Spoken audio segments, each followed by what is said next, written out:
Cheesecake is absolutely wonderful. If you like cheesecake, there's nothing else that will scratch that itch when you get the craving. The graham cracker crust, the super creamy mixture, usually with a chocolate sauce or a ganache or maybe some cherries in the sauce.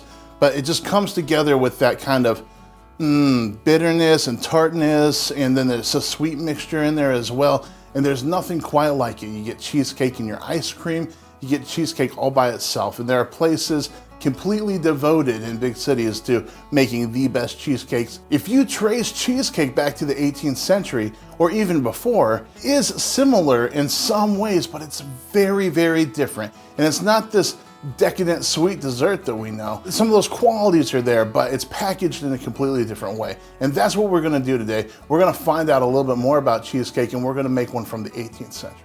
When I was a younger man, back in 2008, I got a job after my day job at a coffee house called the Blue Lion Coffee House. And it was a really special place, dear to my heart. We made a lot of desserts.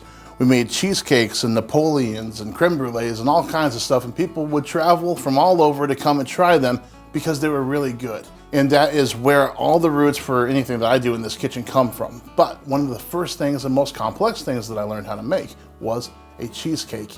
One of my favorite things about this job is when I get to connect something from history to something that I know really well, but it's completely different. And it still reminds you of this nostalgic thing from your past. When you look at the recipe that we're going to make today, the first striking difference between it and a modern cheesecake is that there's no cream cheese. Now, cream cheese is what we know as cheesecake. It's that wonderful, deep, kind of fatty taste with lots of creaminess. And that wasn't invented until the 1870s. So we're actually going to make cheese to make this cheesecake. We're gonna make cheese curd. And that's the biggest difference, not to mention that the crust is completely different. This crust is not the graham cracker crust that we're used to on a cheesecake. And that is some of the splendor of the new cheesecake, the modern one, because there's so much kind of crunchiness and sweetness that's kind of baked into that. And this is not gonna have that whatsoever. It's completely different. Today's recipe comes from the super interesting cookbook, The Closet of the Eminently Learned Sir Kenelm Digby K. Opened. This was originally published in 1669, and this edition that we have is 1910. But this cheesecake, it goes all the way back to the 17th century, which is pretty crazy to think about. And this is how it goes. To make cheesecakes, take 12 quarts of milk warm from the cow, turn it with a good spoonful of rennet, break it well, and put it into a large strainer, in which roll it up and down, that all the whey may run into a little tub. When all that whey has run out, wring it out some more, then break the curds well, then wring it out again, and more the whey will come. Thus break and wring until no more comes. Then work the curds exceedingly with your hands in a tray till they become a short uniform paste. Then put to it the yolks of 8 new laid eggs and 2 whites and a pound of butter. Work all well together. And the long working at several times, consistent, the making them good. Then season them to your taste with sugar finely beaten, and put to it some cloves and mace as a subtle powder. Then lay them in the thick coffins of paste and bake them. This recipe has a lot of parts. The first thing we're gonna do is prepare our paste. We're gonna do a hot paste today, and that needs time to sit while we can work on some other stuff while that's sitting and cooling down. We've made a hot paste on this channel quite a few times, and we're gonna make it really simple today. I want you to get 6 cups of flour, 12 ounces of water, 2 eggs, and 6 ounces of butter. Now, we're gonna take the water and we're gonna put it to boil on the stove and go ahead and put the butter in there. And as soon as the butter melts, you're ready to go. We're gonna add that whole mixture of water and butter to our 6 cups of flour. Before we do that, we're gonna put in 1 whole egg and 1 egg yolk. Now save the white for later because we're gonna use that later on in this recipe. Go ahead and incorporate the eggs into the flour and then slowly start pouring in your butter and your water mixture as you stir it. Just stir it enough to get it really mixed up, then we can roll it out on the table and we can knead it, work it. Before we set this aside to cool, we're gonna go ahead and cut it into 3 different sections, and we're gonna form our crust, our walls, and our top crust for our coffin here, our standing crust pie, because we wanna form this up when the dough cools down, but it's easier to work when it's hot, so we're gonna already shape the pieces right now. We have the pieces for our crust ready to go. We cut them out. Now we're gonna let them rest. And you should let them rest overnight minimum 3-4 hours, but it's easiest if you just do it in the evening. And then what we're gonna do after they're rested and ready to go, we're going to take our egg that we cracked earlier, the egg white, and we're basically gonna use that like a glue, and we're gonna go all the way around the outside of the bottom piece, and then we're gonna take our crust and we're gonna put that around. If it overlaps a little bit, that's fine, just cut it off, but make sure that when you put the two pieces for the wall together, you also put some egg white in there so that that glues those sides together. And then you're just gonna kind of smooth it out, make sure that it's not gonna leak anywhere, and then we have to pre-bake this. So after the shell is formed, you're gonna put it in your oven, or you're gonna put it in whatever you're baking in, about 450 degrees for 15 minutes. And basically all we're doing is trying to solidify the structure. Now what I do is that when I get the wall on and I want to hold it, those sides out, so that it doesn't cave in when I'm pre-baking it, I'll fill it up with something like beans or rice or something like that so that those walls stay out. This is our pre-baked pie shell. If you are reading 18th century recipes and they refer to something like a shell or a coffin, and this is in the context of a pie, this is what they're talking about. And this crust now is ready to be filled and then baked again. And so this is basically just a carrying vessel. There are a lot of times in the time period where people were not actually consuming this outer crust. In fact, it's almost like a Tupperware container from the time period where you would just put the food that you're going to consume in here, put the lid on top, and then set that aside. And so this would be eaten on a different day or a later day.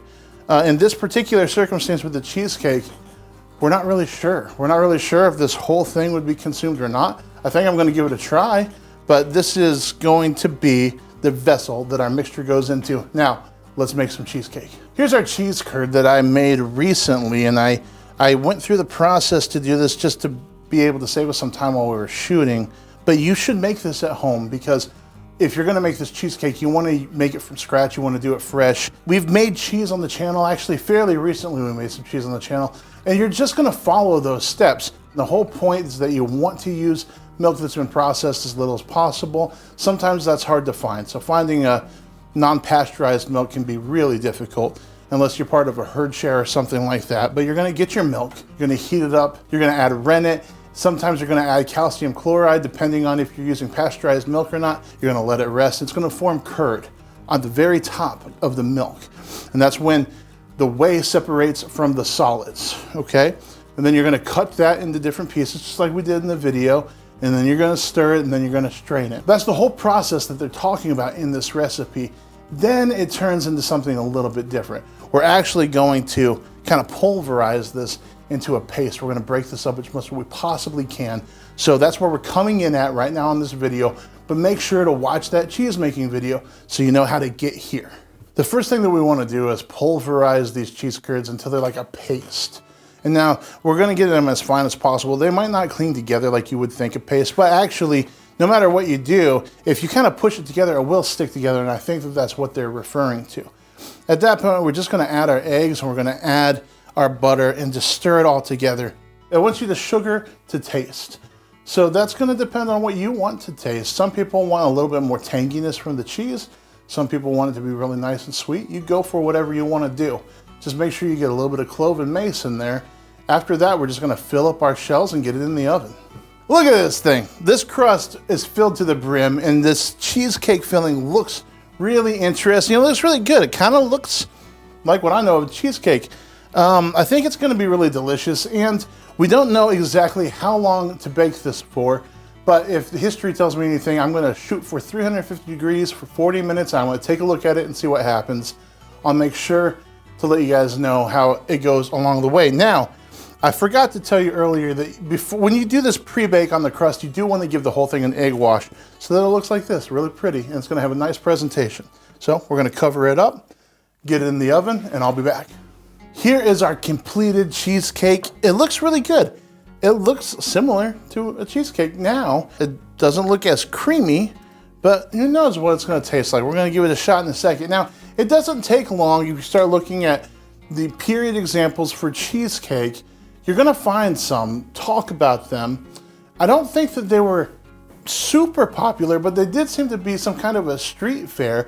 I know that there was a popular park in England that had a cheesecake house, and it's referenced a lot. Actually, it's kind of easier to find references for a cheesecake house than it is for just actual cheesecake in conversation. And so I don't know, as a street fair, I don't know how this would be eaten. I don't know if people would have slices like this, or if they would just scoop it out of the crust. We're gonna try it just with the crust because I'm interested to see what that would taste like. So here we go.